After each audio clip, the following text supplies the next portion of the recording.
दोस्तों last year अप्रैल के महीने में जर्मनी के अखबार में कुछ इस तरह का कार्टून पब्लिश किया गया था जिसमें कि एक बीते जमाने की ट्रेन को भारतीय ट्रेन दिखाया गया था जो कि ओवर क्राउडेड थी और ठीक उस ट्रेन के पैरेलल में एक मॉडर्न जमाने की सोफिस्टिकेटेड चाइनीज ट्रेन दिखाई गई थी। कुल मिलाकर इस तरह के कार्टून से जर्मनी भारत को नीचा दिखाना चाहता था। दोस्तों वो कहते हैं ना कि जब आपकी कोई निंदा करे, आपको नीचा दिखाने की कोशिश करे तो उसकी बोलती बंद करवाने के लिए आप अपने काम को ही इतना बड़ा कर दो कि सामने वाले के मुंह से चू ना निकले। और दोस्तों कुछ दिन पहले भारतीय रेलवे इंफ्रास्ट्रक्चर को लेकर एक ऐसी ही अपडेट सामने आई थी जिसमें बताया गया था कि जर्मनी ने आज तक जितना भी रेलवे इंफ्रास्ट्रक्चर तैयार किया है उतना इंफ्रास्ट्रक्चर तो भारत ने केवल पिछले 10 सालों में खड़ा कर दिया है, जो कि भारतीय रेलवे के लिए एक बहुत बड़ा अचीवमेंट है। और केवल इतना ही नहीं दोस्तों, भारत श्रीलंका, नेपाल, बांग्लादेश, माली, सेनेगल,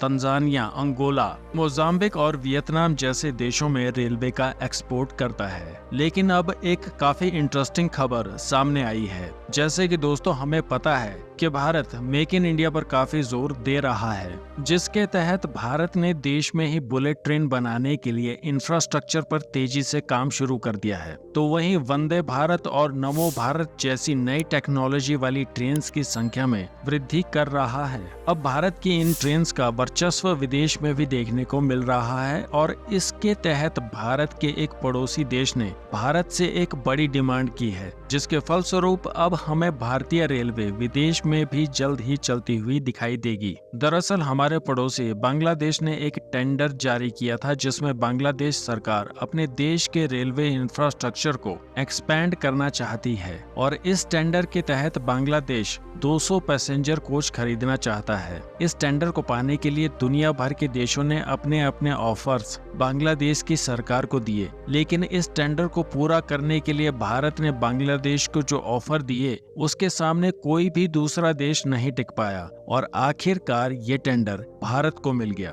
दोस्तों ये टेंडर भारत को मिला, इसमें एक चीन का एंगल भी है जिसे हम वीडियो में आगे डिस्कस करेंगे, पर पहले हम भारत और बांग्लादेश के बीच हुई इस डील की डिटेल्स को जान लेते हैं। तो दोस्तों अब भारतीय रेलवे के अंतर्गत काम करने वाली कंपनी राइट्स यानी कि railway Indian technical and economic service limited in passenger coaches को तैयार करेगी। राइट्स एक पब्लिक सेक्टर वाली कंपनी है जो कि भारतीय रेलवे के अंडर काम करती है और इसका हेड ऑफिस गुड़गांव में है। भारत और बांग्लादेश के बीच हुई ये डील 11.12 मिलियन डॉलर की है, जो भारतीय रुपए में लगभग 915 करोड़ रुपए के बराबर है। दोस्तों आपको बता दें कि आखिर भारत को ये डील कैसे मिली। भारतीय रेलवे की कंपनी राइट्स की तरफ से बांग्लादेश को कई फीचर्स के ऑफर दिए गए हैं और इनमें पहला था स्टेनलेस स्टील से बने हुए कोचेस तैयार किए जाएंगे। इसके अलावा ये कोच हाई स्पीड कंपैटिबल होंगे जो कि 120 किलोमीटर प्रति घंटे की रफ्तार से दौड़ सकेंगे। साथ ही इनमें रूफ माउंटेड एसी भी होगा और कोच में एयर ब्रेक सिस्टम होगा और साथ ही इनको बांग्लादेश के रेलवेज के हिसाब से तैयार किया जाएगा। डिजाइन और किसी भी चीज को फाइनल करने से पहले एक्सपर्ट्स की राय ली जाएगी। इस डील के अनुसार भारत को पहला कोच 16 महीने के भीतर डिलीवर करना होगा और बाकी सभी कोच 36 महीनों में डिलीवर करने होंगे और साथ ही भारत के द्वारा बांग्लादेश को इन पैसेंजर कोच पर 24 महीने की वारंटी यानी कि 2 साल की वारंटी भी दी जाएगी। तो दोस्तों इस डील के पीछे चीन का क्या रोल है, अब इसे समझ लेते हैं। आज से करीब 18 महीने पहले चीन और बांग्लादेश के बीच एक डील हुई थी जिसके तहत बांग्लादेश ने चीन से 16 रेलवे कोचेस खरीदने की डील की थी और चीन के द्वारा उस कॉन्ट्रैक्ट में कहा गया था कि चीन बेहतरीन तरीके से रेलवे कोच बनाकर बांग्लादेश को देगा और ये डील चीन की कंपनी CRRC तांगशान के साथ हुई थी।